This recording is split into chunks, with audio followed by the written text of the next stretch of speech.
Ligne directe et votre quotidien à la loupe de 8h à 9h sur La Première. Bonjour à toutes et tous, merci d'être fidèles à votre rendez-vous qui nous réunit tous au même endroit, au même moment, pour discuter des sujets qui nous préoccupent. Aujourd'hui, nous allons faire le point sur les administrations qui continuent d'assurer leurs services et tentent de s'adapter à cette conjoncture instable et difficilement prévisible. Nous allons donc recevoir Philippe Gervolino, il est directeur général de l'OPT. Cédric Glorieux, lui, est président de la Fédération des banques et directeur général de la BNC. Et Romain Perrault, secrétaire général de la mairie de Nouméa. Et puis bien sûr, nous vous recevons toujours vous, chers auditeurs, dans Ligne Directe. Le principe, vous posez toutes vos questions. Si vous avez des inquiétudes concernant la continuité des services essentiels à votre vie quotidienne ou juste des questions très pratiques sur ces services, n'hésitez pas à nous appeler au 258 258. L'antenne est à vous. Ligne directe, c'est parti. Votre quotidien à la loupe dans Ligne directe de 8h à 9h sur La Première. Eh bien, allez, nous allons commencer tout de suite cette émission qui, je vous le rappelle, est là pour faire le point sur les administrations qui continuent d'assurer leurs services essentiels. Que font-elles et comment le font-elles? Nous accueillons donc tout de suite Philippe Gervolino, directeur de l'OPT. Bonjour. Bonjour. Bonjour Monsieur Gervolino, bonjour. Merci d'avoir accepté cette invitation et d'être là avec nous. Et nous avons également Romain Perrault, secrétaire général de la mairie de Nouméa. Bonjour Monsieur Perrault. Bonjour David. Merci à vous d'être avec nous également. Et nous avons Cédric Glorieux, président de la Fédération des banques. Non, il n'est pas encore là, bon, il n'a pas encore répondu, mais ça ne saurait tarder, j'imagine. On va commencer tout de suite. Alors déjà, merci encore une fois tous les deux d'être là. Alors, que ce soit à la mairie de Nouméa ou à l'OPT, il a fallu vous réorganiser au niveau travail et ensuite vous adapter à la situation, comme on l'a dit, qui est inédite et surtout imprévisible. Alors par exemple, du côté de l'OPT, comment est-ce que vous avez fait pour réorganiser votre travail, votre maintien des agences ouvertes, etc. Comment est-ce que vous avez fait, Monsieur Gervolino? Oui, ça a été une semaine intense, même si on s'y était préparé. D'ailleurs, je tiens à souligner le travail de l'ensemble des équipes et de les remercier. Également, souligner le travail de la Nouvelle-Calédonie et de l'État. Côté OPT, eh bien aujourd'hui, c'est 300 personnes en télétravail à chaque fois que c'est possible. C'est à peu près 600 personnes qui fonctionnent en brigade, des brigades d'actifs et des brigades de réserve, à chaque fois que c'est nécessaire pour pouvoir tourner sur site quand l'activité impose d'être sur site. Et bien sûr, nous avons une partie du personnel qui eux, sont à domicile, soit en garde d'enfants, soit parce que leur activité n'est pas essentielle et qui restent mobilisables. Et on va voir dans quelques minutes qu'est-ce qui reste ouvert, quels services vous continuez d'assurer, quelles sont les modifications qui ont eu lieu. Mais à la mairie de Nouméa, vous, c'est pareil, vous avez adopté des méthodes finalement similaires que l'OPT? Oui, effectivement, comme l'a dit Philippe Gervolino, à la mairie de Nouméa, on a procédé un petit peu pareil. On se préparait déjà depuis environ un mois à un plan de continuation d'activité en mode dit dégradé. Donc lorsque le gouvernement a mis en place le confinement, on a immédiatement basculé sur cette organisation de crise.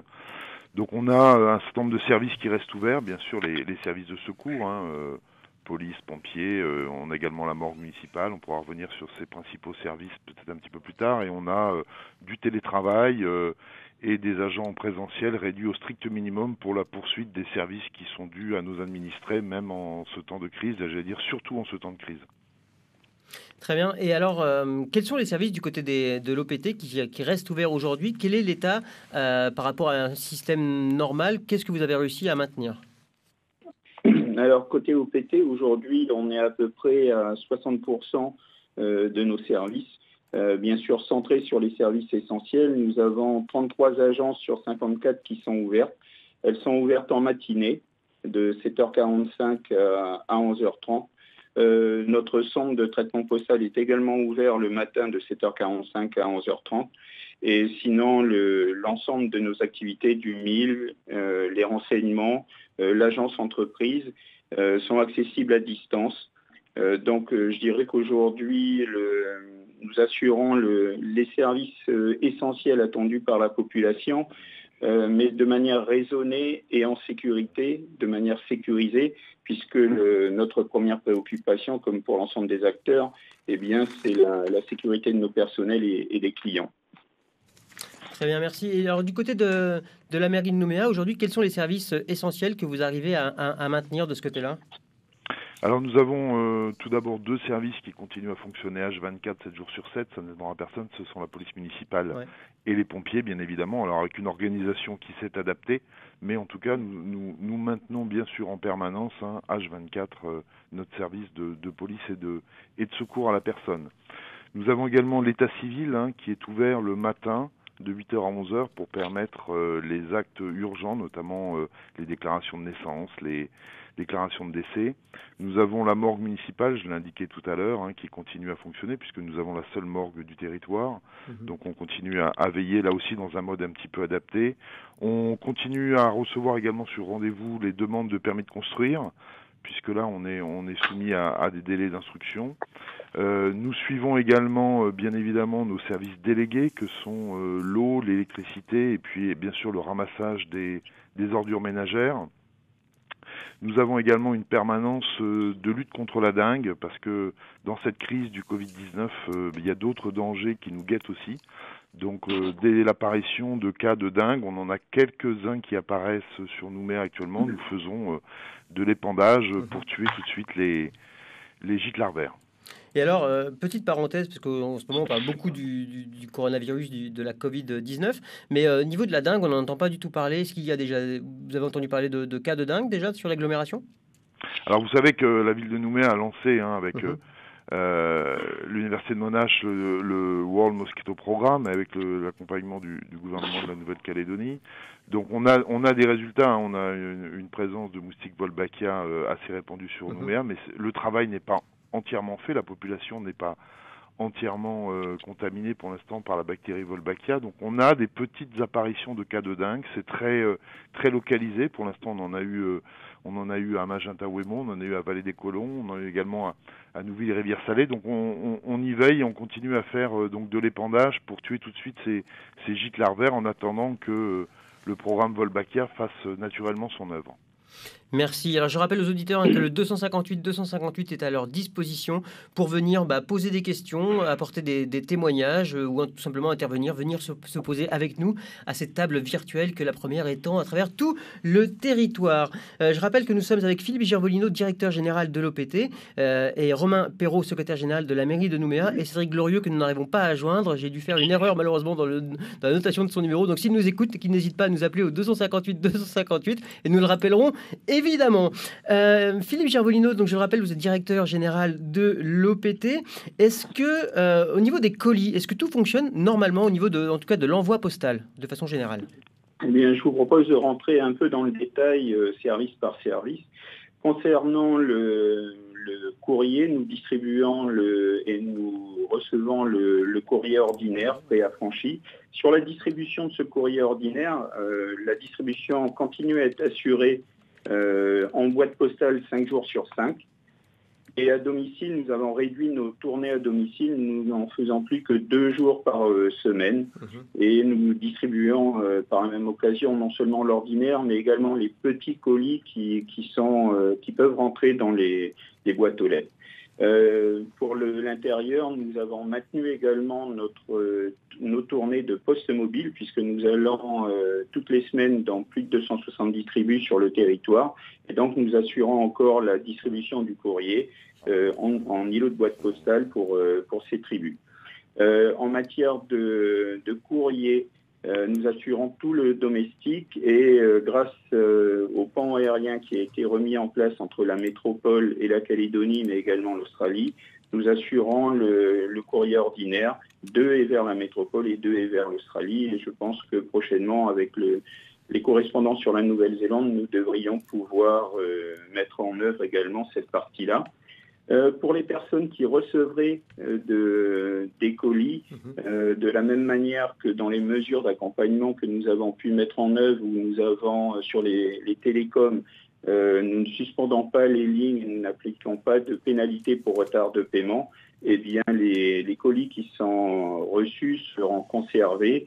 Il n'y aura plus de délai de garde qui était jusqu'ici limité et nous faisions payer des frais de magasinage. Nous allons conserver ces colis qui arriveraient de l'étranger pour pouvoir les distribuer dans de meilleures conditions plus tard quand la situation le permettra. Nous traitons aujourd'hui les urgences Bien sûr, on a un certain nombre de colis qui arrivent pour les pharmacies, pour un certain nombre de services prioritaires qui, eux, sont traités en appelant directement ces personnes. Très bien, merci Monsieur Par Gervolino. contre, par contre, les lettres recommandées et la réception, l'envoi des colis, elles sont arrêtées parce que ce sont des opérations, elles sont arrêtées par mesure de sécurité parce que ce sont des opérations qui nécessitent plus de manipulation et une chaîne logistique plus importante. Et je pense que chacun comprendra que dans la situation actuelle, il faut se recentrer sur l'essentiel. Merci beaucoup Philippe Gervolino. On a une question d'une auditrice à ce propos. On a Marilyn en ligne. Bonjour Marilyn. Bonjour. Bonjour Marilyn. On vous écoute. Je veux savoir comment ça se passe pour Poney-Riouin, enfin pour le Nord quoi en général. Est-ce qu'il y a des permanences de la Poste pour justement envoyer du courrier? Monsieur Gervolino va vous répondre. Oui, l'agence de Poney-Riouin est ouverte. Nous avons aujourd'hui 33 agences qui sont ouvertes et celle de Poney-Riouin est ouverte de 7h45 à 11h30 tous les jours du lundi au vendredi. Ah, d'accord, ok. Et comment je veux savoir aussi, j'ai entendu dire que par rapport à Internet, apparemment c'est gratuit pour tout le monde. Je sais pas, j'ai entendu dire, mais je sais pas. Non. L'OPT s'est mobilisé à plusieurs niveaux. Alors, on s'est mobilisé bien sûr en interne pour vous décrire maintenir les services essentiels dans des conditions de sécurité que je viens d'indiquer, mais également on s'est mobilisé aux côtés de la Nouvelle-Calédonie pour faciliter la mise en place du télétravail. Donc, dans ce cadre-là, nous avons rajouté 25% de capacité aux fournisseurs d'accès à Internet pour qu'ils puissent, eux, délivrer plus de services dans cette période. Et également, nous avons accompagné les grands acteurs publics de la santé, de l'éducation, mais également les acteurs privés de l'eau, de l'électricité, des banques, pour que le télétravail puisse se mettre en place facilement. Donc, nous avons augmenté les capacités gratuitement des FAI et également de ces acteurs. Et un dernier point, parce que je pense aussi à nos compatriotes qui sont aujourd'hui confinés dans des hôtels, les capacités Internet de ces hôtels ont été augmentées parce que quand on est confiné dans une chambre, l'accès à Internet est quelque chose d'important également. Ah oui, d'accord. Donc pour ceux qui ont, par exemple, la carte liberté, IMD, il faut qu'ils passent quand même par IMD. Tout à fait, oui. Oui, tout à fait. De ce côté-là, sur le réseau mobile, effectivement, vous continuez à envoyer votre petit SMS qui est payant, mais qui vous permet d'accéder à 1 heure ou 24 heures d'Internet sur votre mobile. Merci beaucoup. Merci Marilyn, on vous souhaite une bonne journée. Question claire, réponse claire, merci beaucoup. On va reprendre tout de suite Denise en ligne. Bonjour Denise. Oui, bonjour. Bonjour Denise. Tous. Je voudrais savoir par rapport à l'OPT, je viens de prendre l'émission en cours de route, les colis taxés, est-ce qu'on peut les retirer ou pas? Alors, ces colis sont un petit peu problématiques. Aujourd'hui, il vaut mieux que vous appeliez le 1000 pour pouvoir avoir le renseignement sur votre colis. Comme je l'indiquais, nous les conservons en garde, mais par contre, la délivrance est aujourd'hui limitée en priorité aux entités de soins ou prioritaires. Donc, je vous invite à appeler le 1000 pour votre cas particulier, parce que si c'est un colis qui revêt un caractère prioritaire, nous pourrons peut-être le prendre en considération. On fait aujourd'hui du sur-mesure sur ces cas de figure. D'accord, très bien. Je vous remercie bien. Bonne journée, Denise. bonne journée à vous. Au revoir. Au revoir. Merci, monsieur Gervolino. On avait une question aussi qui revient assez régulièrement sur notre site internet. Si on a déjà reçu un avis de passage pour un colis, est-ce qu'aujourd'hui on a le droit de se déplacer pour le récupérer? Est-ce qu'on pourra le récupérer? Alors, sur cette partie-là, j'invite les clients à appeler le 1000 pour avoir l'information au cas par cas, puisque comme je l'indiquais, nous ne délivrons que les colis qui peuvent rentrer dans les boîtes aux lettres. C'est-à-dire qu'aujourd'hui, on invite l'ensemble de nos clients à limiter leurs déplacements en agence et à privilégier l'ensemble des opérations à distance. Encore une fois, s'il s'agit de quelque chose de prioritaire, nous pourrons le traiter, mais je l'ai indiqué, nous garderons les colis sans délai et sans frais de magasinage pour les colis qui ne sont pas prioritaires. Voilà, donc si on a un avis de passage, on ne se rend pas à l'OPT pour le chercher, on attend la fin du confinement. Ou on appelle le 1000. Ou on appelle le 1000 pour plus d'infos. Ou on appelle le 1000 pour avoir plus d'infos. Merci Monsieur Gervolino. Et on accueille Monsieur Cédric Glorieux, donc le président de la Fédération des banques et directeur général de la BNC. Bienvenue à vous. Merci, bonjour, désolé pour ce léger retard. Eh bien, je ne sais pas à qui est la faute, mais en tout cas, bienvenue à vous. Merci de nous avoir rejoints en cours d'émission. Donc, on a parlé un petit peu de comment s'adapter l'OPT et la ville de Nouméa à cette crise de confinement complètement inédite. Qu'en est-il des banques? Quels services aujourd'hui arrivent-elles à maintenir et comment s'organisent-elles? Alors, pour l'organisation, déjà, il faut juste savoir qu'au niveau des banques, chaque année, on se prépare sur des scénarios de crise. Donc, on peut se dire qu'on est préparé, mais en fait, on n'est jamais préparé à ce qu'on est en train de vivre là. On n'avait jamais rien d'imaginé de tel. Et la plus grande complexité à laquelle, en fait, on se heurte, c'est de mettre en place des dispositifs un peu particuliers très très rapidement, parce que la crise s'est dégradée rapidement, avec des effectifs qui sont réduits. Aujourd'hui, au niveau de la place bancaire, on a entre 30 et 40% de nos effectifs qui ne peuvent pas se déplacer, donc qui restent chez eux. Et pour autant, on fait partie des services essentiels et on a réussi à maintenir une continuité de service. Quasiment l'ensemble des agences sur la Nouvelle-Calédonie sont ouvertes, à 5 exceptions près, qui sont des petites agences qu'on ne peut pas ouvrir pour des raisons de sécurité. Donc là, aujourd'hui, en fait, si vous me posez la question de savoir quels sont les services qu'on a réussi à maintenir, on a maintenu l'ensemble de nos services. Après, ça fonctionne un peu en mode parfois dégradé, parce que nos équipes ne peuvent pas assurer l'ensemble des demandes dans le même délai qu'on pouvait le faire avant. Alors, si aujourd'hui, une question qui revient régulièrement, si aujourd'hui j'ai un chèque à déposer à la banque, est-ce que j'ai le droit? Est-ce que je peux le faire? Oui, alors en fait, l'ensemble de nos agences sont ouvertes au public, donc l'ensemble des services qu'on leur proposait continuent à opérer. Si un client se retrouve face à une des 5 agences fermées, généralement ce sont des petites agences qui sont à proximité d'une agence un peu plus grande de leur réseau bancaire. Et avec une affichette, on les invite en fait à se rendre dans l'agence la plus proche de leur réseau. Donc oui, ils peuvent se déplacer, ils peuvent nous l'envoyer également par courrier si besoin, s'ils ne souhaitent pas se déplacer. Très bien, merci. Merci Monsieur Glorieux. On va tout de suite prendre la question de Nathalie au téléphone. Bonjour Nathalie. Oui, bonjour à vous. Voilà, j'aurais une question. J'ai fait une demande de transfert de ligne pour cause de déménagement. J'aurais souhaité savoir si les agents vont se déplacer avec le confinement là qui est quand même obligatoire. Donc je voulais savoir ça. Alors c'est Monsieur Philippe Gervolino qui va vous répondre, directeur général de l'OPT, j'imagine. Oui, bonjour. Aujourd'hui, nos équipes techniques de la direction télécom et les sous-traitants aussi que je salue sont mobilisés.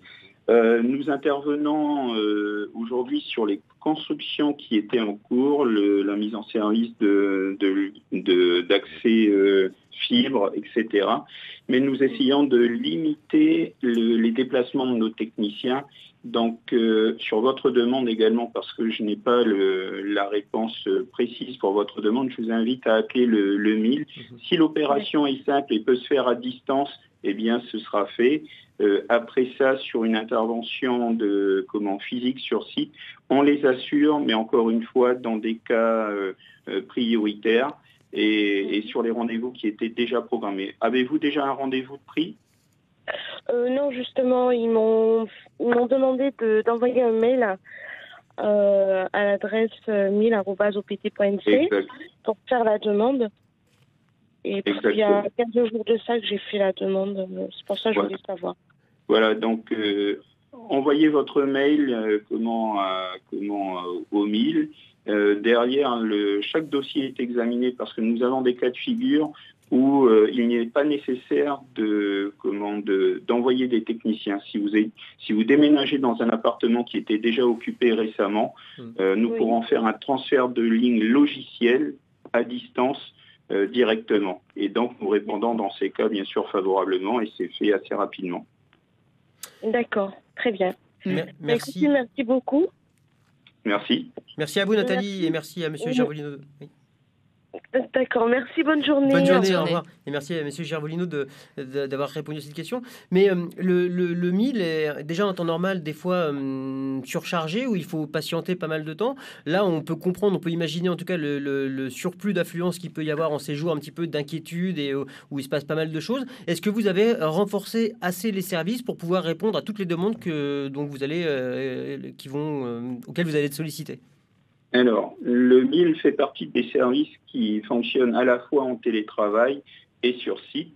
Donc, de ce côté-là, nous avons maintenu au maximum les effectifs. Et pour rien vous cacher, nous allons ouvrir une nouvelle ligne sur le 1000 pour répondre à certains cas particuliers avec des équipes qui seront mobilisées venant du marketing ou de la direction du réseau de vente pour répondre à des cas particuliers. Aujourd'hui, le 1000, c'est à peu près 60 à 70% de taux de réponse. Là-dessus, j'en appelle aussi à l'indulgence des Calédoniens. Nous sommes tous dans une situation nouvelle qu'il nous faut appréhender. Donc, si on ne répond pas tout de suite, dites-vous bien que nos téléconseillers sont déjà au téléphone pour répondre à d'autres clients. On l'aura compris en vous entendant, vous tous les trois messieurs, les services, les administrations font de grands efforts pour pallier à cette crise, mais il est aussi demandé aux usagers, aux administrés, aux clients de faire un effort de chacun de leur côté. On reviendra, j'imagine, en conclusion de cette émission sur les efforts qui sont demandés justement aux gens. Marilyn, On a Malia au téléphone. Bonjour Malia. Bonjour. On vous écoute. Oui, bonjour. Alors, bonjour. J'ai une puce de téléphone. J'aimerais bien la refaire formater. Vous savez que suivant les mobilis, je passe par la poste pour la refaire formater. Qu'est-ce que je dois faire? Il faut que j'attende la fin. Alors, l'OPT a un réseau de partenaires. Vous avez une carte Liberté, je suppose? Oui, j'ai une carte Liberté, monsieur. Oui. D'accord. L'OPT a aussi un réseau de partenaires, de distributeurs Mobilis et Liberté, et un réseau de revendeurs de recharge Liberté. Donc, appelez si vous n'avez pas Internet pour trouver sur notre site la liste de nos partenaires. Si vous avez Internet, vous trouverez cette information sur notre site. Sinon, vous adressez un mail également au 1000. On va pouvoir vous donner les coordonnées de nos réseaux partenaires. Il y a plusieurs agences ouvertes sur Nouméa, dans l'intérieur, qui permettront de traiter cette opération. On va en profiter quand même pour rappeler que les déplacements sont réservés à les cas d'extrême nécessité, de première nécessité. Donc en tout cas, il faudra absolument vous munir d'une attestation justifiant de ce domicile, même pour aller chercher une carte SIM. Oui, ouais. Le seul souci, c'est que je n'ai pas du tout Internet. Je fais comment? Alors, dans ce cas-là, je vous invite à appeler le 1000. Le 1000 est joignable à la fois par Internet, par mail et par téléphone. Par et téléphone, ils pourront le... Voilà. D'accord. Ben, je vous remercie beaucoup, monsieur, et puis passez une bonne journée. Merci Malia, très bonne journée à vous. Merci d'avoir appelé. Au revoir. Monsieur Glorieux, vous êtes le président de la Fédération des banques et directeur général de la BNC. Vous nous avez dit que toutes les activités de banque, en tout cas les activités principales, étaient maintenues. Qu'en est-il du renouvellement des cartes bleues et des chèques? Alors, on les assure également de la même manière qu'on les assurait avant. On peut être confronté à des clients qui ne peuvent pas se déplacer pour venir chercher leur chéquier. On assure, mais c'est un peu le même cas que citait Philippe Gervolino. Il n'y aura aucun problème à ce qu'on garde ces chéquiers et ces cartes bancaires dans nos réseaux bancaires dans l'attente de la fin de la crise sanitaire. Ensuite, si on est sur un renouvellement de carte bancaire pour lequel notre client a une carte qui arrive à échéance, bien entendu, il peut se déplacer. Pour les quelques agences qui seraient fermées, là également que nos clients se rassurent, les stocks de ces agences-là, de cartes et de chèques, ont été mis dans l'agence la plus proche en fait, de leur propre banque. Voilà, donc ça également qu'ils soient rassurés, ils peuvent le retirer. Et on a une ou deux agences bancaires en fait qui sont fermées au public. En revanche, les salariés sont à l'intérieur. Et là, ils peuvent appeler leur agence qui leur ouvrira sur rendez-vous en fait. Donc il y a aucun souci pour retirer les cartes et les chéquiers. Très bien, merci beaucoup. Donc, carte bleue chéquier, a priori, pas de problème au niveau de renouvellement pour synthétiser votre réponse. Oui, je rajouterai une chose également. Si nos clients souhaitent renouveler à nouveau leur chéquier, c'est-à-dire qu'ils n'ont plus de chèque dans leur chéquier, ils peuvent également le faire. On s'est mis dans les dispositions pour pouvoir imprimer des chéquiers sur nos sites de secours. D'accord, très bien. Merci beaucoup. On a Jeannette au téléphone. Bonjour Jeannette. Oui, bonjour madame. Je voudrais me renseigner par rapport à... Je viens d'enterrer ma fille le mardi 24. On a voulu l'enterrer le samedi, le mardi 24 de ce mois-ci. On a voulu enterrer il y a 2-3 jours, le samedi 20. Il est décédé le 19, le jeudi 19. 20, le 20, samedi 21. Et comme les services municipaux sont fermés, je voulais me renseigner parce que, comme ils nous ont dit, je ne suis pas ouvert le samedi, dimanche et le lundi. Et comment on fait? Parce qu'elle est restée au frigo les 3 jours jusqu'au mardi 24. C'est qui prend en charge après le frigo, tout ça, la morgue de Nouméa? Je voulais me renseigner pour ça. Parce qu'ils ont dit qu'on a voulu l'enterrer au plus vite pour pouvoir pour ne pas avoir des frais à payer, beaucoup de frais à payer. Voilà. Merci madame, merci de cette question. On va donner la parole à Romain Perrault, secrétaire général de la mairie de Nouméa, qui va vous répondre. Oui, alors écoutez, on est sur un cas tout à fait particulier, un cas individuel. Je propose peut-être à cette dame hors antenne qu'on lui donne un rendez-vous téléphonique. On va traiter son cas bien sûr dans la matinée, peut-être pas exposer devant tous les auditeurs les modalités de gestion de cette inhumation. À quel numéro elle peut appeler alors? Au 27 31 15 et on va la rappeler dans la matinée et on conviendra avec elle pour faire bien sûr au mieux en fonction des souhaits de la famille. Vous avez noté madame? 27 31 15, c'est ce numéro-là. 27 31 15 madame et on va vous prendre en ligne dans la foulée. D'accord. Je vous remercie, monsieur. Merci, madame, et toutes nos condoléances. Ouais, on est avec vous, madame. Oui. Au revoir. Au revoir. Au revoir, bonne journée. Marie? Non. Je croyais que vous vouliez continuer. Donc je rappelle que le 258 est à la disposition des auditeurs pour poser des questions, intervenir, témoigner. Nous avons Philippe Gervolino, directeur général de l'OPT, Cédric Glorieux, il est président de la Fédération des banques et directeur général de la BNC, et Romain Perrault, secrétaire général de la mairie de Nouméa. On est là pour parler de la continuité des administrations, les services essentiels. Comment sont-ils assurés? Peut-être pour répondre de manière plus générale à cette dame, au niveau des services justement de la morgue, vous en avez rapidement parlé tout à l'heure, plus en détail, ces services continuent à être assurés, bien entendu.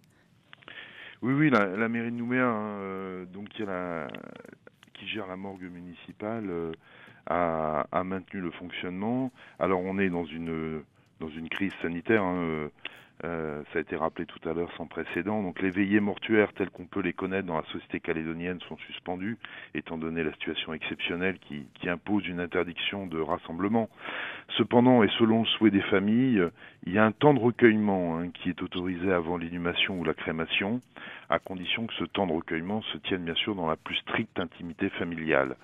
Les salles de veille de la morgue municipale sont d'une capacité limitée, et donc pour éviter une promiscuité qui n'est souhaitable pour personne, on limite vraiment à grand maximum 10 personnes dans la salle afin de faire le recueillement et de faire un dernier au revoir aux défunts avant l'inhumation ou la crémation. Donc ça se passe globalement très bien. Les familles ont compris que c'était un souci sanitaire et qu'on se devait de respecter, de bousculer malheureusement un petit peu les habitudes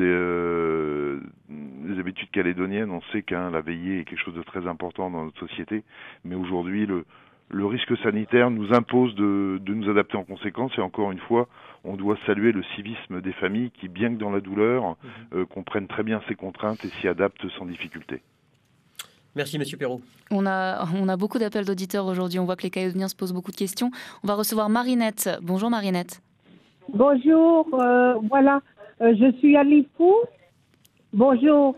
Bonjour Marinette, bienvenue à vous. Voilà, merci. Je suis à Lifou. Donc, ici, il n'y a pas de Société Générale. Je voudrais poser la question à monsieur celui qui s'occupe. Monsieur Cédric Glorieux, président de la Fédération des banques. Est-ce que vous pouvez baisser votre radio ou vous en éloigner d'abord, s'il vous plaît, Marinette? Ça y est, c'est bon là? Ok, c'est bon. Super. Donc vous adressez votre question à M. Glorieux, on vous écoute. Oui, je voudrais poser la question à lui parce que comme ma carte, elle va être, comment je vais dire... Expirée? Oui, expirée. Elle va bientôt expirer et puis il n'y a pas de Société Générale ici à Lifou. Et puis, pour les chèques, on est loin de Nouméa. C'est-à-dire, il n'y a pas d'avion. Et comment on va faire pour tout ça? On a parfaitement compris votre question qui est très claire et M. Glorieux, président de la Fédération des banques, va vous répondre. Alors, ce que je comprends de cette dame, c'est que son agence doit normalement être sur la Grande Terre et qu'elle habite Lifou. C'est bien ça? Exactement. C'est bien ça. Oui. Et qu'elle ne sait pas comment elle peut accéder à ces moyens de paiement qui sont soit des moyens de paiement chèque ou carte bancaire. Sa carte bleue va arriver à expiration. D'accord, ok. Alors, généralement, comment on gère ça? C'est que de manière très exceptionnelle, on peut les envoyer par courrier. Après, je ne sais pas, peut-être que Philippe Gervolino peut intervenir. Est-ce qu'on continue d'avoir une continuité de livraison de courrier sur Lifou? Alors, oui. Alors, le courrier domestique est également assuré sur les îles Loyauté. La seule chose, il ne faudra pas que la carte soit envoyée en recommandé, puisque nous ne traitons pas les recommandés. Il faudra l'envoyer en ordinaire, mais dans ces conditions-là, le courrier sera distribué. Ok, donc j'invite cette personne à contacter son agence pour qu'elle puisse disposer de sa carte d'une manière, sur une procédure très exceptionnelle en fait, qui lui permettra de la voir directement sur Lifou et de pas être obligé, comme généralement on le fait, de se déplacer en agence. Merci. Une petite précision côté OPT, effectivement, les liaisons aériennes avec Lifou ne sont pas rétablies, mais vous l'avez vu, nous avons pu rouvrir les agences de Lifou la semaine dernière par un vol spécial avec Air Loyauté dans lequel nous avions mis notre fret postale et d'autres éléments. Donc je ne garantis pas qu'on aura une cadence comme avant, mais en tous les cas, le fret postal sera acheminé à intervalles réguliers, j'espère une fois par semaine, sur les îles Loyauté. Mais pour l'instant, vous n'avez aucune certitude sur, par exemple, la prochaine livraison de fret postal? On est en train de s'organiser avec Aircal et Air Loyauté pour voir comment systématiquement pouvoir mettre ce que l'on appelle nos dépêches postales dans les avions qui partiront. Merci beaucoup. Marinette, vous avez compris la réponse? C'est bon pour vous? Oui, c'est un peu bon, mais voilà, là, je voudrais poser cette question parce qu'on vit avec la carte et s'il n'y a plus, qu'est-ce qu'on va faire? Et qu'est-ce que je veux dire? Ici à Lifou, il n'y a pas de Société Générale, donc c'est pour ça que je pose la question. Alors Marinette, ce qu'il faut faire, c'est appeler votre agence sur la Grande Terre ou à Nouméa, où là vous êtes.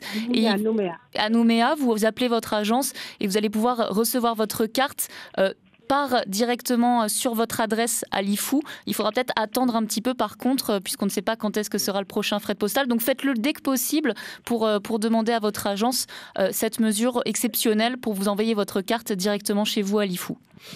Ah, ok. En tout cas, merci Marinette. Okay. Merci à vous. Bonne journée, au revoir. Merci. La question de Marinette, on en amène une autre pour vous, pardon, monsieur Glorieux. On sait aujourd'hui qu'on a des frais bancaires quand on est issu d'une agence et qu'on va les retirer dans une autre enseigne. Est-ce qu'il est prévu, dans ce cas de confinement, afin de limiter les déplacements, de réduire, voire d'annuler ces frais? Alors on ne s'est pas encore posé cette question-là. On a des réseaux bancaires avec des distributeurs qui sont plutôt bien maillés. Généralement, en fait, vous avez un distributeur bancaire d'une banque à côté d'un distributeur bancaire d'une autre banque. Donc aujourd'hui, la question ne se pose pas. Elle pourrait se poser à partir du moment où nos agences seraient fermées et que l'accès aux distributeurs serait impossible. Alors ça, c'est le cas à Nouméa, mais effectivement, sur les îles ou en brousse, c'est beaucoup moins le cas. On a beaucoup moins de choix, généralement, dans les agences. C'était l'exemple clair de Marinette. Oui, ce qui était le cas hier et ce qui restera le cas encore aujourd'hui. La situation, en tout cas, du coronavirus n'a pas changé cette situation-là. Nous, on incite très fortement nos clients à utiliser la carte bancaire. C'est pour ça que le cas de Marinette est intéressant parce que elle dit qu'elle fonctionne beaucoup avec la carte bancaire et j'imagine assez peu avec du cash en raison de l'absence d'une agence bancaire à proximité. On a beaucoup insisté la semaine dernière sur l'utilisation de la carte, qui permet qui est un bon geste barrière en termes sanitaires pour la transmission du virus. On a installé tout récemment également des solutions de paiement sans contact, qui permet à un client de payer sans donner sa carte bancaire au commerçant. Donc voilà, l'usage de la carte bancaire doit être vraiment utilisé en ces temps de crise sanitaire. Merci beaucoup, monsieur Cédric Glorieux. Et du côté des aides que vous pouvez mettre en place pour les personnes qui vont se retrouver en difficulté financière, est-ce qu'il est prévu quelque chose, par exemple, pour les autorisations de découvert ou pour les agios ou ce genre de choses ? Alors, les dispositifs qu'on a mis en place, ils s'adressent à toutes les clientèles. Alors, en premier lieu, les clientèles qui ont été le plus frappées, ce sont nos clients professionnels dans le tourisme et dans la restauration. Sur cela et en fait sur l'ensemble des clients professionnels, on leur a dit qu'on mettait en place des dispositifs exceptionnels qui sont du report d'échéance de crédit pro. Cependant, il ne faut pas exclure que ça touche également des clients particuliers qui se retrouveront peut-être sans emploi. En tout cas, je ne le souhaite pas, mais on peut en arriver là, ou en tout cas à une baisse de salaire par la mise en chômage partiel. Et là également, on a fait passer le message à nos collègues en agence d'avoir un regard bienveillant sur les demandes de nos clients pour avoir des reports d'échéance, ce qui permet d'alléger fortement les besoins de trésorerie sur 2-3 mois. Donc voilà, donc les dispositifs qu'on a mis en place, c'est du report d'échéance jusqu'à 6 mois. Jusqu'à 6 mois de report d'échéance, y compris pour les particuliers donc. Y compris pour les particuliers. Mais par contre, pas d'action ni sur les agios, ni sur les découverts. Non, alors sur les découverts également, on a demandé à nos équipes, là aussi, d'avoir un regard bienveillant. Certains de nos clients n'ont pas de découvert, alors même qu'ils ont des niveaux de revenus qui leur permettent d'avoir un découvert. Et on adapte nos procédures, on adapte notre analyse de risque à la situation qu'on connaît aujourd'hui. Donc le mot découvert est absolument pas tabou dans nos réseaux et que nos clients, enfin en tout cas j'invite nos clients qui n'en ont pas ou qui ont un tout petit découvert, de demander à leur agence la mise en place d'un découvert avant d'être contraint, d'être en dépassement, qui peut engendrer effectivement du frais. Merci beaucoup, monsieur Cédric Glorieux. Merci. Tout de suite, on a Isabelle au téléphone. Bonjour Isabelle. Bonjour Isabelle. Bonjour. On écoute votre question. Moi, j'ai une question. Enfin, je ne sais pas s'il y a déjà quelqu'un qui a posé, mais comme je viens de prendre en cours votre... Pas de souci, on vous écoute. On vous écoute. C'est pour le monsieur responsable de la Poste. J'ai entendu dire que vous ne prenez plus les billets, enfin, on ne peut plus déposer de l'argent directement à la Poste. Et moi, ma question, c'est... Voilà, j'ai une facture à aller payer à la Poste, mais j'ai pas de carte, j'ai pas de chèque, j'ai que du liquide. Comment je fais ? Merci beaucoup Isabelle, c'est une question pour Philippe Gervolino. Alors comment on fait quand on peut payer qu'en liquide ? Est-ce que vous l'acceptez toujours, les dépôts à l'OPT ? Alors non, aujourd'hui au niveau des services financiers, donc on privilégie d'abord l'utilisation de nos distributeurs, de nos guichets automatiques de banque, comme toutes les banques. Nous autorisons les retraits au guichet. Mais par contre, le dépôt d'espèces aujourd'hui n'est pas autorisé parce que c'est aussi une mesure de sécurité. On invite nos clients à faire un virement sur leur compte. Et donc pour cela, on a toujours nos formulaires qui sont disponibles en agence et puis la petite enveloppe bleue dans laquelle on met le formulaire pour le virement. Voilà, mais les dépôts en espèces ne sont pas aujourd'hui autorisés. Je m'en excuse auprès des personnes, mais ça fait partie malheureusement des restrictions que nous avons aujourd'hui. Alors comment doit procéder Isabelle ? Aujourd'hui, un virement sur son compte. Voilà. Est-ce que l'EEC, Enercal, la CDE ont annoncé pendant la période de confinement, aucune coupure n'aura lieu. Est-ce que du côté de l'OPT, ce sera la même chose ? Oui, effectivement, ça fait partie des premières mesures que nous avons annoncées dès la semaine dernière. Pour tous les retards de paiement sur les factures télécom, eh bien, nous ne couperons pas les lignes et 2, nous n'appliquerons pas de pénalité de retard. Donc ça, c'est quelque chose qui est engagé déjà depuis 10 jours. Donc est-ce qu'on peut dire, sans que ça devienne de général, mais que si Isabelle est vraiment dans l'incapacité de payer sa facture, elle la paiera après le confinement ? On peut si c'est une facture OPT, oui. Sur une facture, oui, facture OPT, non, vous n'engagez que l'OPT avec vous. Je crois qu'Isabelle, c'était une facture OPT qu'elle souhaitait payer en liquide. C'est ça. Voilà. Donc Isabelle, vous essayez de faire un virement si possible, et sinon, vous n'aurez pas de pénalité de retard si vous êtes dans l'incapacité de payer. Mais conseil à ne pas généraliser, évidemment. Voilà. Oui, voilà. Non, ok, ça marche. Je vous remercie beaucoup. Merci Isabelle. Allez, au revoir. Bonne journée, au revoir. Et on a une question qui nous a été transmise par l'UFC Que Choisir, que je profite, je les remercie à ce moment-là. Ils nous disent, est-ce qu'il ne faudrait pas indiquer pour toutes les personnes qui ne peuvent payer par Internet qu'elles auront jusqu'à 15 jours après le confinement pour régler leurs factures ? Est-ce qu'on peut, de façon générale, donner ce conseil-là, en tout cas cette indication, pour que ce soit pour les clients de l'OPT ou même pour les frais bancaires éventuels du côté des banques ? Messieurs Gervolino et Monsieur Glorieux, est-ce qu'on peut dire ça ?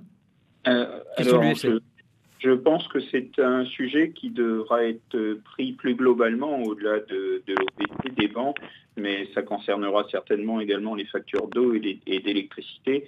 C'est certainement quelque chose qu'il faudra discuter et décider en concertation avec le gouvernement dans le cadre des mesures d'accompagnement qui sont aujourd'hui portées par la Nouvelle-Calédonie et l'État. Alors, oui, Monsieur Glorieux, vous voulez ajouter quelque chose ? Oui, moi je pense qu'il y a 2 sujets. Il y a le sujet du confinement qui ne permet pas aux gens de se déplacer pour pouvoir régler. Et puis après, il y a le sujet de la crise aussi, et qui sera malheureusement un peu plus long que le sujet du confinement. Et ça, c'est une vraie question qu'il faudra effectivement se poser. Philippe Gervolino le dit, mais ça sera plus lié au confinement. Ça sera lié à la capacité des gens à pouvoir honorer leurs factures. Et on entend aussi certaines inquiétudes par rapport à la circulation d'argent liquide. Est-ce qu'il y a des menaces liées des pénuries d'argent liquide à travers le territoire ? Alors non, alors que chacun se rassure, il y en a pas. On constate en plus chez nous une baisse des retraits dans les distributeurs. Donc il y a beaucoup moins d'argent liquide qui circule. Les convoyeurs de fonds fonctionnent. Il n'y a pas de souci. Et l'IOM, donc qui est l'émanation de la Banque de France, a également suffisamment de réserves pour pouvoir alimenter chacune des banques, qui elle-même alimentera ses distributeurs. Donc il n'y a pas de sujet, il n'y a pas d'angoisse là-dessus. Aujourd'hui, on voit que les Calédoniens ont une utilisation raisonnée de l'argent liquide. On a pu craindre à un moment qu'il y ait un peu un effet de panique avec des retraits aux distributeurs, et ça ne s'est pas produit. Donc voilà, moi je salue vraiment la grande responsabilité de chacun. Et le mouvement de panique qu'on a pu voir dans d'autres territoires, c'est pas passé chez nous. Donc en tout cas aujourd'hui les distributeurs sont opérationnels et ils fonctionnent normalement. Monsieur Cédric Glorieux, tout à l'heure vous avez parlé, c'est une question qui revient aussi régulièrement, de report d'échéance. Est-ce que ça concerne les crédits ? Alors oui, quand je parle de report d'échéance, c'est les reports d'échéance de crédit. Je me suis peut-être mal exprimé, ou en tout cas pas suffisamment. Donc une entreprise qui a un crédit sur 4-5 ans, on lui propose sur cette période difficile de suspendre son échéance de crédit de 1 mois à 6 mois. Son échéance est ensuite reportée en fait sur la durée restante du crédit, on réallonge le crédit. Mais l'objectif, c'est bien de lui permettre de se reconstituer de la trésorerie, ou en tout cas de faire face à une baisse forte, soit de ses revenus, soit de son chiffre d'affaires. Vous en avez aussi parlé pour les particuliers. Oui. Alors là, ça va toucher essentiellement deux populations chez les particuliers. Je pense d'abord aux entrepreneurs individuels, aux professionnels qui sont seuls dans leur entreprise et qui vont voir une baisse drastique de leurs revenus en l'absence de chiffre d'affaires. C'est la première population. Et puis il y a la deuxième, c'est ceux qui vont se retrouver soit sans emploi, soit en chômage technique. Et là aussi, ils vont constater malheureusement une baisse assez forte de leurs revenus, qui leur permettra pas d'assurer l'ensemble des charges du mois. Et le report d'échéance est une solution qu'on peut leur proposer. Au cas par cas. Voilà, exactement, au cas par cas. Très Merci bien. Cédric. Et, alors une question assez vaste et que je vous demanderai quand même de répondre de façon assez concise et rapide, mais économiquement, quelle sortie de crise on peut imaginer? Là, je m'adresse aux experts économiques que vous êtes. Si la crise devait perdurer, quels sont les risques pour la Calédonie et quelles sont les conséquences que l'on risque de subir? Monsieur Glorieux. Le risque, en fait, c'est de voir des entreprises qui étaient en bonne santé ne pas passer la crise. Ça c'est le risque fondamental qu'on a, parce que ces entreprises, c'est elles qui créent l'emploi de nos familles et de nos proches. L'objectif qu'on a tous en commun avec le gouvernement, avec l'État, avec les banques et l'ensemble des acteurs économiques, c'est de faire en sorte qu'on crée une sorte de pont aérien de ces entreprises qui étaient en bonne santé et qui ont besoin d'être là après la crise pour pouvoir assurer les emplois de demain. Donc on se doit de les accompagner, ces entreprises-là. On espère que la crise ne durera pas trop longtemps, ou en tout cas le confinement, parce que c'est surtout le confinement qui crée la crise, pour permettre ensuite à ces entreprises de repartir, d'avoir du chiffre d'affaires à nouveau et de pouvoir payer des salaires à la fin du mois. Merci, Monsieur Glorieux. On a Charlotte au téléphone. Oui, bonjour. Bonjour Charlotte. Alors, on va vous demander d'être assez bref, s'il vous plaît. Oui. Allez-y. C'est pour le monsieur de la mairie. Là. Voilà, comment on travaille dans les écoles. La mairie nous a dit d'arrêter. Alors, est-ce qu'on est payé pendant le confinement? Donc, vous travaillez dans une école municipale et vous demandez si vous êtes payé alors que vous ne travaillez plus? Oui. Très bien, merci. Monsieur Perrault, vous pouvez répondre à cette question? Oui, alors, on a donné un certain nombre d'instructions à nos personnels qui sont invités à se rapprocher de leur manager. On va peut-être pas évoquer à l'antenne les situations individuelles.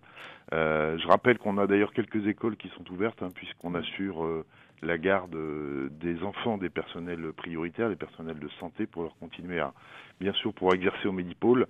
Et en fonction des catégories de personnel, selon qu'ils relèvent du service de la vie des écoles ou alors de la caisse des écoles, qui est un établissement public, les règles de gestion sont un petit peu différentes. C'est pour ça que tous les agents ont été invités à se rapprocher de leur manager direct pour évoquer leur situation. Voilà. Très bien, merci Monsieur Perrault, et j'espère qu'on aura répondu à la question de cette auditrice. On va arriver dans la période de conclusion de cette émission. Monsieur Perrault, vous avez la parole, je vais vous demander de la garder. Est-ce que vous pouvez nous rappeler un petit peu les bonnes pratiques et les attitudes que vous attendez de vos administrés pour gérer cette crise au mieux et ne pas surcharger les services qui restent ouverts?